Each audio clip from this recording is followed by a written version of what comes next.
Comme ça, Kubala. Kubala Raha. Raha Vahala.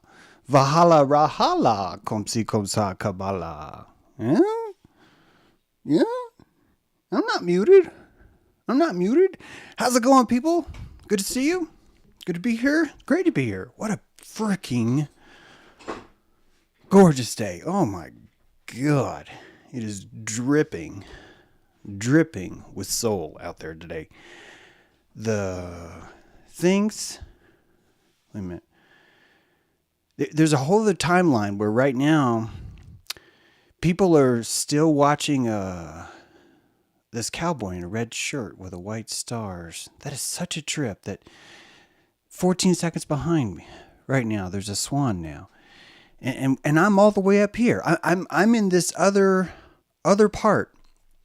And it's funny, so I didn't just break anything.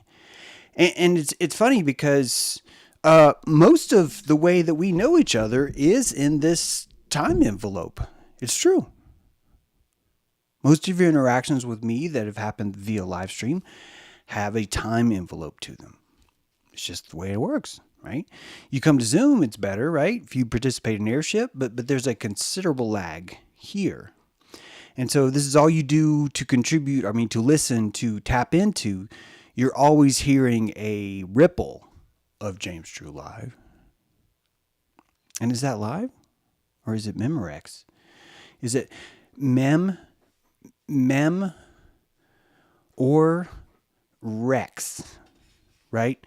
If we're going to record what's happening in our life, or are we going to go back to the days of the dinosaur? That's the esoteric symbolism of Memorex, man. It's like put on the blue headphones and your martini gets blown away by things as they happen. So, yeah, I've been busy. I've been doing a lot of things. Doing things. I've been cutting things, creating things, melting things, exposing things, hiding things, chromatically exposing things. Believe it or not, new trick of mine. No, I did not say nipple, but here you go. Nipple. There you go. Nipples. The technology of all things. Today, episode 404 is dedicated to File Not Found. One of the first errors that I learned when I was a youngling, I was like, wait a minute, we standardized an error? And do you realize that when there was a time when this is so hard to grasp, but there's a time when the concept of math did not involve the concept of zero.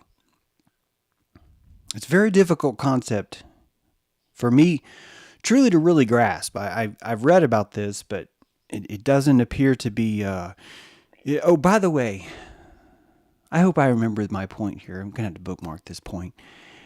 Can we stop dismissing things as anecdotal? Can we stop saying that if something's anecdotal, therefore it means it was not true? Literally, the definition of anecdotal means this happened. This thing... Oh, someone doesn't want me to say literally, I know. This thing lumptuously happened. It unlistfully happened. It happened so strongly that it was stored in someone's salt as a story. And they're telling you exactly, they recorded it was that important. They uploaded it to their cloud of memory, which comes back to Memorex. Rawr. I have no elbows, right? But I drink martini. The T-Rex is trying to drink the martini, right? Because he's like, and he just splashes himself. And there's olives and little toothpicks. So I'm in my third sidebar. Let's back up to this. Anecdotal. All of scientific data, every single bit of it is fucking anecdotal. Yeah, we asked 300 people what they thought and we wrote it down in a study. Guess what? You asked 300 anecdotal opinions and you collected them, and you happen to be wearing a fucking tie. And so now you're walking around saying that it's scientific. All scientific results, whether it be labs, whether it be statistical data, all of it, literally every drop of zetetic scientific evidence, epistemology, is anecdotal. Anecdotal. God, I'm going to have to put on my 6 finger for this. It is anecdotal. Which means if we're going to dismiss the fact that this cannot be counted as evidence because it fucking happened, we therefore need to dismiss that with everything. Everything. Everything. Right? Hello there, Mylon. Good to see you, buddy. I want you to embrace your zeteticness. I want you to have doubts. I want you to question things. But I don't want you to walk around or crawl or run or jump. I don't want you to move around. If you're stationary, you can do this. If you promise to never ever move again, you can do this. But I want you to try and not shit on the fact that when something happened, it doesn't mean we get to say, oh, it's proof that this doesn't occur because that happened once. It literally makes so sense. You know what makes the same amount of sense?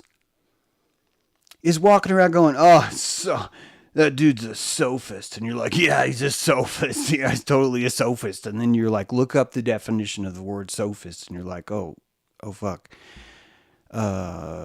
This dude is literally pollinating the world with wisdom and doesn't have a judgment about it. He's not proselytizing. He's literally peddling it, meaning, hey, would you like a piece of wisdom? No, you don't have to give me money. Would you like? I'm busking, right? I'm busking wisdom, right? I'm playing my Mandalorian, and I'm busking wisdom on the street. I don't need you to put a tip in the jar. I don't need you to call the cops and say, hey, why are you doing this? You know, my last job, I was art director of a weekly newspaper called Mount Express in Asheville. My very last job. And ironically, during my lunch break, I would go downstairs because it was like right in the epicenter of Asheville. I would go downstairs and busk in front of the very building that I worked at, which is great because many people would accuse me of loitering. Many people. I'm not saying that everybody wanted me to stop creating music and singing. I'm saying that a statistical amount of them did, and that they would be anecdotal evidence that I was not maybe the best expression of what they wanted to see on Wall Street right there in Asheville. Now, the irony is when they would try, and it wasn't a lot of people would put like a few dollars in my thing. I'm not trying to paint this as this was like a tomato gathering session, right? I'm trying to suggest to you that it was good for your ego to busk. I found it exhilarating and challenging. If there was a comedy bar and there was an open mic, I probably would have done the same thing. It was an attempt to express myself, the young James True, the one who still had a job. I was in my 20s then. And so when they would complain that I was loitering, I swear this is the second sidebar, but I'm pretty sure I'm going to remember what the first one was because it was kind of important. But the fact that I was loitering was always hilariously debilitated because I would inform them that actually, no, I work in this building. I actually have an office. Do you want me to, do you want me to show you my office? Because it's like, there's like a desk. If you open a drawer, there's some socks. They're not clean. They're not clean. They're socks.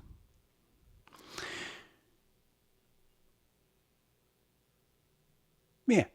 Okay, back to the first sidebar. It had to do with diet lizard mammal. Diet lizard mammal.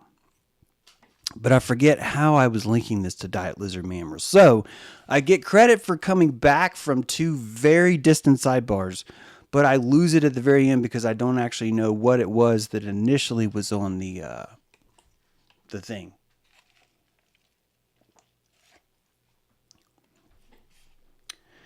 Oh, Era 404.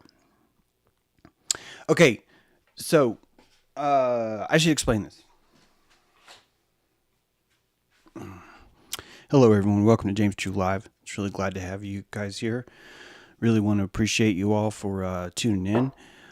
Here we gather the finest witness that we can find and pollinate it with the utmost of dilation and spirit in an effort to effervesce a symbiotic relationship, because all of us are living inside this same, you could call it homunculus rendered Earth, that each of us are rendering things in a coexisting way, and that as some of you have passed you've passed through the pillars of sovereignty. You've passed through them, and you're seeing this other shore. You're like, oh my God, there's a shore of symbiosis. There's a shore of symbiosis. And you start to realize that you become more powerful, not by being completely self-sufficient, because that was a lie anyway, and you were running out to the woods and saying, "Hey, go, I want to create Babylon out here to show Babylon what a piece of shit it is." And you can do that. It's a great waste of time. There's so many wastes of times. I have many wastes of times. I will show you one here in a moment. So I'm not here to disparage those or to declare which ones are better. I think the ones that give you the most dilation, those are the ones you should follow. And so it's a very individual thing, right? But somewhere in here, there's a point about how a motor works. And I've always been fascinated with the idea of magic in my belly. You and me have been born here. And the very first spell we learned is that if we put things in our belly, magic happens. We learn the art of potions. Very first thing we do. Very first thing. I gotta write this down. I'm having so many thoughts right now. Aztec giants. Yeah, but which part, James? You're not gonna remember. You're not gonna remember. Why am I setting myself up to not remember? Holy fuck. Talk about homunculus Earth. Jeez. We're like, the planet's doomed. It's like, yeah, I know, because he's having thoughts like, oh, I'm not going to remember. Of course, you know what? By me saying I'm not going to remember, a bunch of freaking liberal planeteers are just like, oh my God, the planet's dying. We got to fucking do something about the planet. We got to do something about the planet. We got to do something. All because I installed that ripple. God, James, you think you're that powerful? Yeah, I do. It comes back to this symbiotic Earth, though. I find myself more powerful because I've stepped through these gates of sovereignty and I've seen that there's even more power in my symbiosis. The fact that I can be taxable by the state is so freaking weird. The fact that I can be annoyed by the banter of politics, the fact that I can be affronted by the estrangement of reason and basic tranquility, flow state. You and I are controlling massive, massive strings in a beautiful web that encompasses it all. And each of those strings are attached to something, and you may not know what. It could be a little boy in the former Republic of Burma, right? And he's putting 15 collets in a package because James ordered a 1/4-inch shank. And the only way I can get a 1/4-inch shank on such a small CNC is you gotta reach to the former Republic of Burma and you gotta ask this guy, hey, can I give you a 1/4-inch shank? And he's the only one in the world that has one, so he says, I give you shank, but you buy 16 collets to get one. The one you need is here, but it is in a pack of 16 and you will never use the rest, and you will keep these collets forever, James. You will keep them forever because you will be afraid of throwing them away because something might happen, something might change in your life, and you might discover, oh my goodness, I need these collets after all.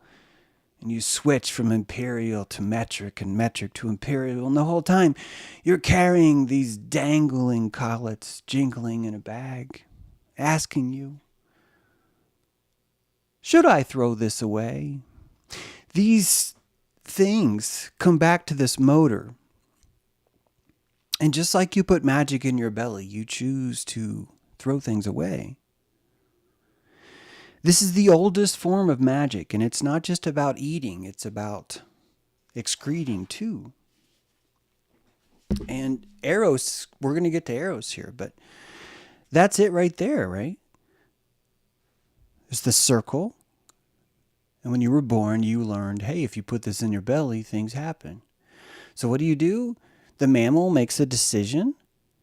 The mammal makes a decision to put something in his belly. And what happens? What he puts in his belly is given to the lizard down below the earth.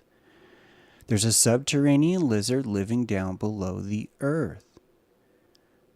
And when you give that subterranean lizard magic that the mammal put in its belly, the lizard secretes urge. And that urge comes back into the mammal. It percolates up into the mammal, and the mammal applies more magic into its belly. An excrement works the same way. Your house is your body, right?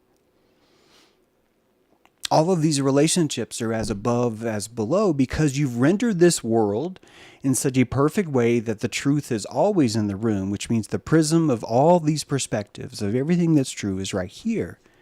Every single perspective that you have and find is rendered live. It wasn't there before. It was rendered based on need. Your need to change scenes. Your need to change the perspective, the vista, causes the entire world to be recreated, rebuilt for the very first time, unless you're standing still. As you move, you repaint your world, and every time you repaint your world, you have an opportunity to correct or to degrade that picture. And the correction or the degradation of that picture is purely going to be based on the motor that you invoked with the very first magic spell you ever learned, which was what you put in your belly. It's magic is in my belly. This is the oldest spell ever known. Wasn't it the Cyclops? Every story of every giant, of every six-fingered giant, every story of every six-fingered giant was poisoned. A story of him being poisoned. Everyone. A certain magic was placed in its belly. The giants had a lack of affinity for alcohol. What is alcohol but the oldest demon? Alcohol is Bacchus, the same spirit. Many will think of alcohol as, ooh, evil. It is evil. Alcohol is evil. And you're welcome to do that. I'm one of them. I will judge the fuck out of people while I roll a spleef. That's just how hypocritical I am. But we will compassionate alcohol, one of the oldest jinns, one of the oldest spirits of the desert. Fermentedness. What is to be fermented? When you create alcohol, every time you create alcohol, you're taking something that's alive and sacrificing its body and putting its magic in your belly. Now, Bacchus was the oldest medicine. Bacchus created civilization. The god of wine created civilization. Had it not been for wine, there never would have been a Rome. There would have been no reason to even assemble there, right? Alcohol is a special kind of demon. And that demon is the very birth of the psyche itself. I swear, it's the psyche itself. When you understand what a demon is, when you understand what a demon is, when you truly look at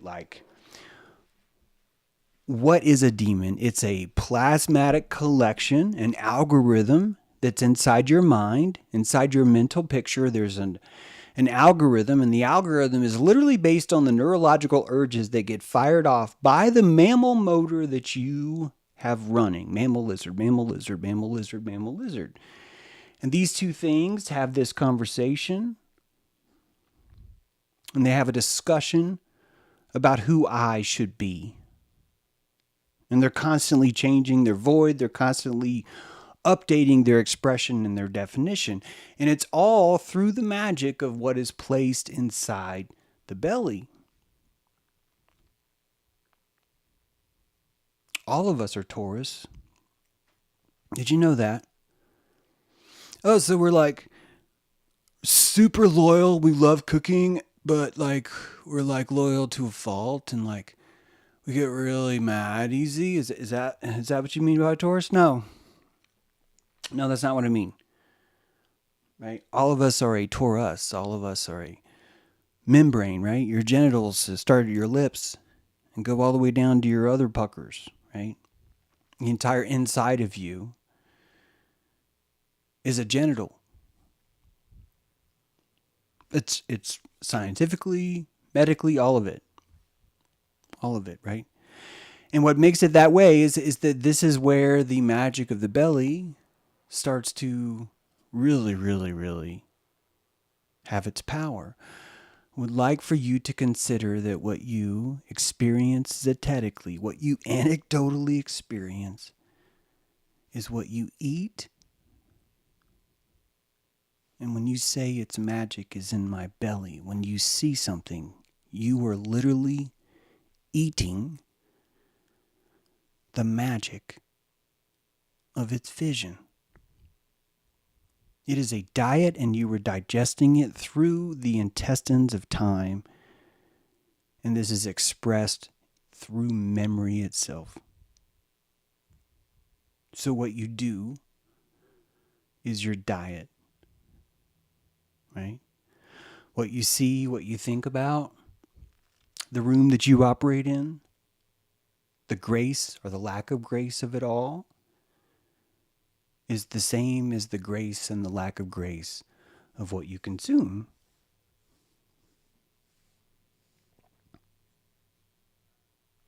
Prune my puckers.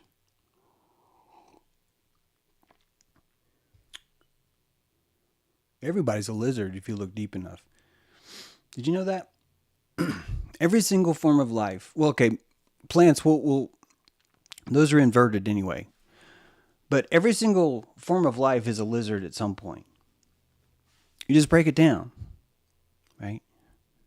You just go back. You just go back. Yeah. If you look in the mirror, you're eating yourself. Yep. Same thing if you bite your fingernails, you're eating yourself. All right. I'm not saying that, but you get it or you don't get it. It doesn't matter. No one has to get it. Hey, I put out a new video. Um, I could play it right now.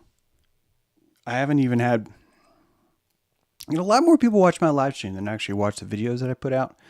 I don't know if it's the way the algorithm works or what, but man, I've been just cranking on stuff, and I can't really live stream because there's usually like a lot of noise. But yeah, that video could use some watching.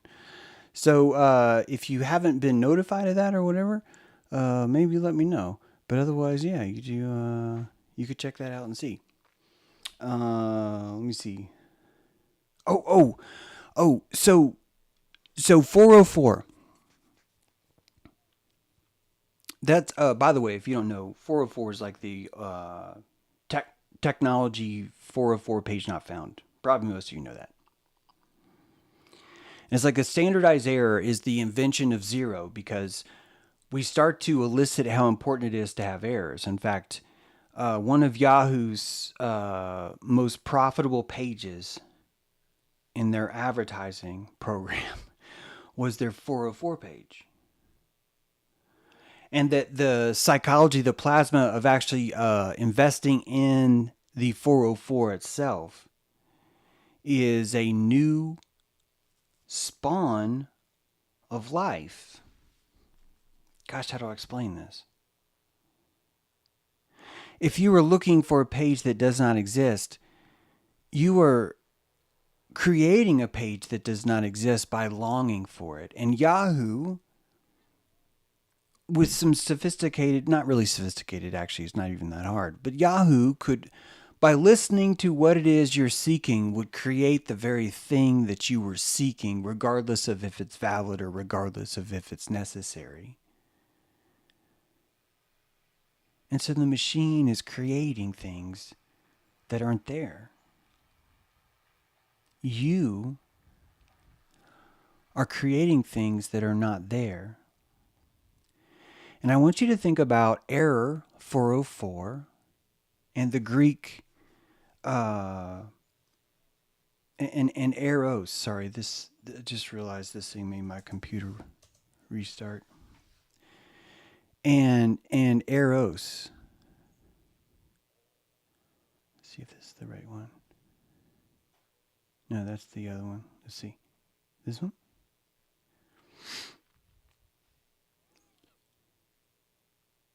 Eros was not a god simply of passion, but also of fertility.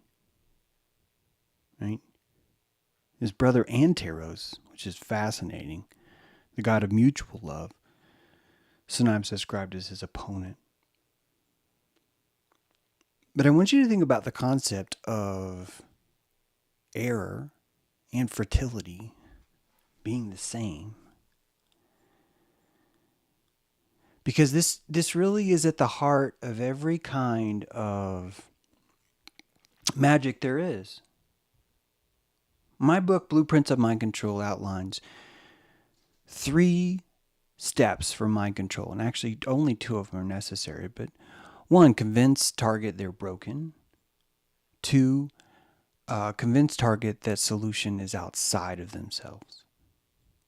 And we'll leave out 3 for now. And that very thing, those 2 steps itself, are the solicitation of eating, of putting magic in your belly, of actually eating something. And that when I say eat, think about how what you see, what you insert, what you ingest, what you witness. That consciousness has the same kind of belly. So you have urges, and you have a reptile and a mammal that have a cyclical piston motor, right? Think about it. If you think about that motor, it's a piston. And you have this same piston as above, so below. It's in all of these parts. And that the concept of being broken is the concept of fertility. The concept of being broken is the concept of fertility. The reason why the old gods were immortal was because they were before fertility. And this is a static place to be. There's a permanence on Mount Olympus. Nothing new, no one moves in. There's no apartments for lease. None of them die. There are no errors. They have a math with no zero. There's nothing considered erroneous. In fact, every Greek myth, if you look at it, you can see that Mount Olympus was perfect code and bugs were implemented on purpose. That there was a specific need and desire to implement some bugs on Mount Olympus to cause it to fall, and the entire bugs, every one of them were errors, were Eros, were bugs of love, were bugs of passion, and that it caused this new kind of diet, this new kind of motor to emerge. And every one of these giants, all of them have this same story of fate, the same predisposition to androgyny, and then suddenly being accused of the worst carnal behavior that had ever been witnessed before. This was the birth of fertility. And that birth of fertility was the Eros, was the error. And if you look at the cell as above, so below, you beautiful rendering homunculus motherfuckers, you had this. I didn't make this. You made this. I found this. All of us know about the zygote. All of us know about the first egg because we all rendered this earth in such a beautiful symbiotic way because this is how it worked. An error was introduced to the Elohim. Your zygote, which through meiosis created its zodiac, was happy and content. It was in its Mount Olympus. 16 spheres coexisting in one bubble. And an error was introduced in the middle. What happened? The zygote formed a wall. A wall. And for the very first time, the wall created a suction, literally through osmosis, believe it or not. Your very first magical act as a creature was osmosis. And you pulled liquid from another world. You created an opening, an error. You created a zero in the center. And by you seeking something that was not there, error 405, you fucking created it. You fertilized it. You fertiliated it. You fertiliated it. Yeah, you fertiliated it. What are y'all doing? We're fertiliating. Yeah, this movie's rated R for fertiliating. And, viewer discretion advised. Violence is okay, by the way. We just can't show fertility. Yeah, this movie's got, like, decapitations, a lot of death, flaming faces melting off, the worst violence you ever seen, every kind of gun you could imagine, and there's some titty shots, so we're going to have to rate it kind of dangerous, because we don't want to encourage anyone to have fertility. Violence is fine, but no fertility. It's weird, right? You realize that when Rome got so bad, the only thing they could do is keep throwing more orgies. And that's starting to happen now. That I swear to you, January 6th was an orgy. The fertility orgy. That all these different events, Epstein, all of these things are, Wayno Sextons are Mars. The freaking, man, the Washington Monument, Moon Anniversary, all of these things,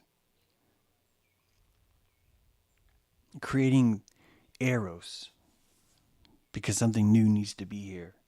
It's the only way we're going to survive, right? It's the only way. Happy March, everyone. It's March 1st. Pretty psyched about that. Pretty stoked about that. And we are getting close to 5-5. We're getting close. We are getting close. And I've been trying to record my endeavors. And yeah, I'm going to... you guys want to see this movie? Why am I asking you? Like, what if you said no? What would I do? I'd be like, oh, okay. Well, it is spring on the mountain. That's why there was actually a delay when I started the show, because I wanted you guys to hear the birds. They're just, oh, God. Such a beautiful day today. Such a beautiful day. No, it's too long. Oh, thank you, Adrian. That's just fucking great. Of course you'd say that. It's easier when I see it's you, because I already know. Like, as soon as I see your name, I already know. It's probably going to be a shitty thing. It's like a slap or a piece of poo on the end of a piece of bark. And it's going to have a smile on it with googly eyes. So it'll be all like, yeah, you like that, you know? It'll be sort of mixed. But yeah, the birds were going here too. It was quite beautiful. Oh, okay. You guys, I like this. Well, if you already saw it, I already saw it. I watched it already. Okay. All right. We won't see it. No big deal. So, live streams are actually kind of hard right now, because there's so much happening, which is why I was trying to maybe pushing more videos and stuff, but I get it. We don't want to see those. But things are like full on tilt going right now. There's just too much to, like I said, I can't really walk you downstairs because it's just, there's a lot of noise going on, and it's hard to edit out and kind of filter it out. But yeah, cool stuff is happening. Prepping for my show for 5-5, creating some items that will be used during that live show. That live show will be an in-person show, which probably sounds confusing because I run a live stream here, but it's actually an in-person show. So you could actually come to Rhode Island and meet me and watch the show in person. There is a 2-day event. There's the show itself, and then there's the afterthought, which is the next day, which is at a local park nearby. And it's on the water, so it should be a really, really, really good time.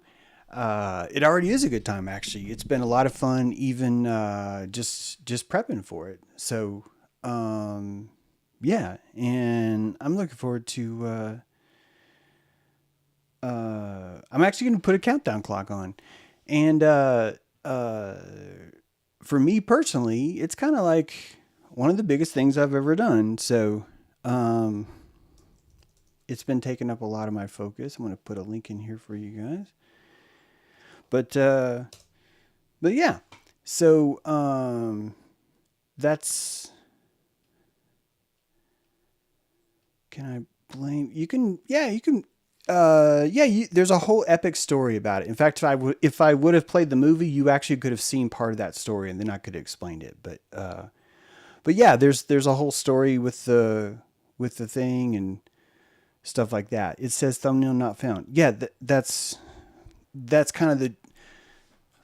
Okay, so like error 404 means like file not found. So I created a thumbnail that says thumbnail not found, and it says James True Live on the right corner.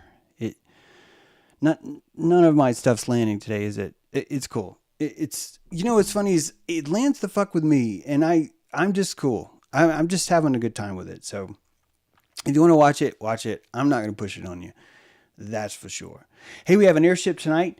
It's at 7. If you want to come to that, you certainly can. And those have been really, really provocative lately too. Actually, like a really moving kind of way. So yeah, things are cooking. Spring is kicking ass. Deer are wandering around, roaming about, and the doors are open. I can't believe how happy spring makes me. I really can't. I think I'm going to end the show. I don't really have much else to share. I put a lot into producing that video. I don't even know if it's funny. Here's the thing. I'm at that point in my life. Okay, so 2 comments that I got. I was going to play the video, then show you the comments. But two comments I've already got about the video. One is that I'm fat. Thank you very much. Appreciate it. I do know that. Be great. Making excuses now, but falling off the deck was not like, hey, let's really enjoy our summer of exercise. It really wasn't a lot of that. Kind of fucked me up, but thanks for calling me fat. It will definitely echo in my head, which is always a helpful thing. So thank you for that. Another one said, I'm going through a midlife crisis. I need you guys to understand that I am 51, 52. My first book, Spell Six Dragons, that was my midlife crisis. It was like 6 years ago, very long time ago. You need to keep up.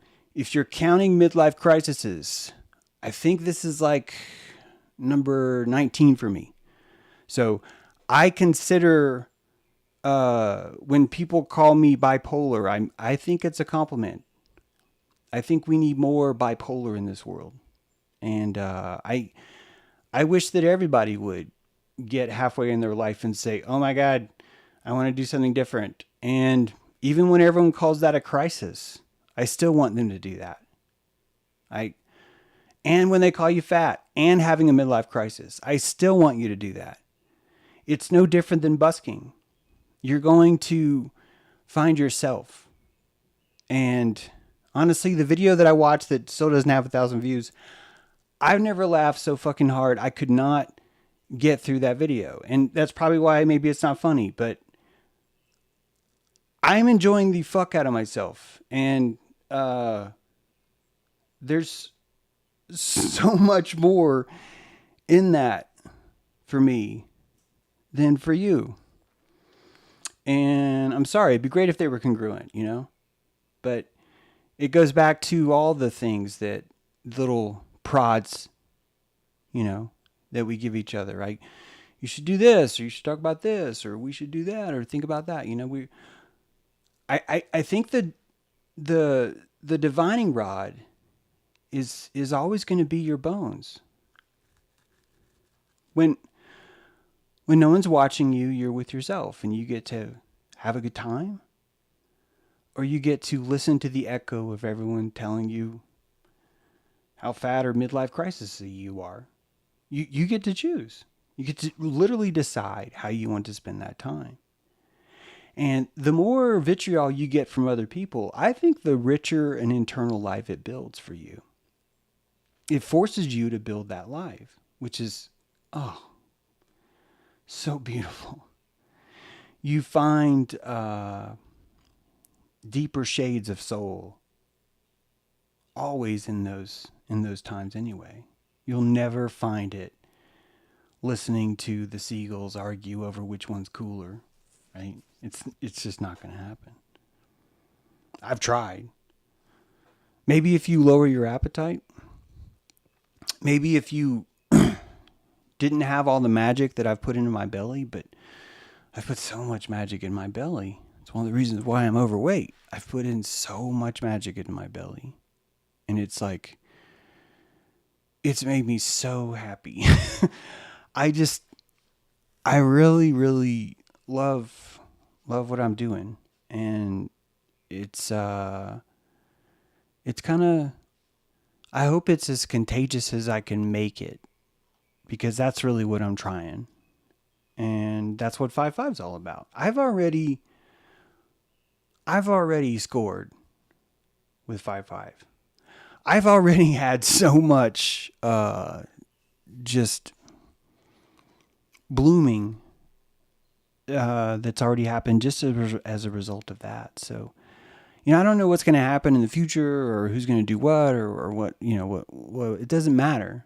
I find myself getting up every day and just as hurriedly as I can, like a Saturday morning cartoon thing. Some of you may not even know what that means, but you cannot wait to begin the day. You're so excited. I believe that's what I want to drive my content. That's what I want to drive my live stream. That's what I want to drive my books. I'll always try and make those things drive me. And in the video that I'm not going to show you, at the very end, I did a foam snow angel where I'm laying on this giant pile of foam, and I saw it too, because my all this foam was under my back and it made my belly pop out and made me look really fat. And I was like, God, look how fat you look. And I was like, yeah, I'm going to put that in the video. There's such a strong torque in the sails because of how much fun I'm having that I don't really give a shit anymore. Just don't. Luciferian, whatever it is. It doesn't matter, man. It doesn't matter. I know that I'm not going to be able to have as much fun as I'm having right now forever. At some point, something is going to change, whether better or worse. It doesn't matter. I just know that what I have will not persist, which is why it's so important that I pollinate it. I want its magic in my belly, right? Every day.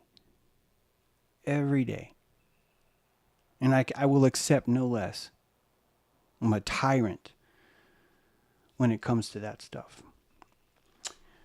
All right, guys. Have yourself a beautiful day. And we'll see you next time. Come to Airship if you want. It'll be starting here shortly.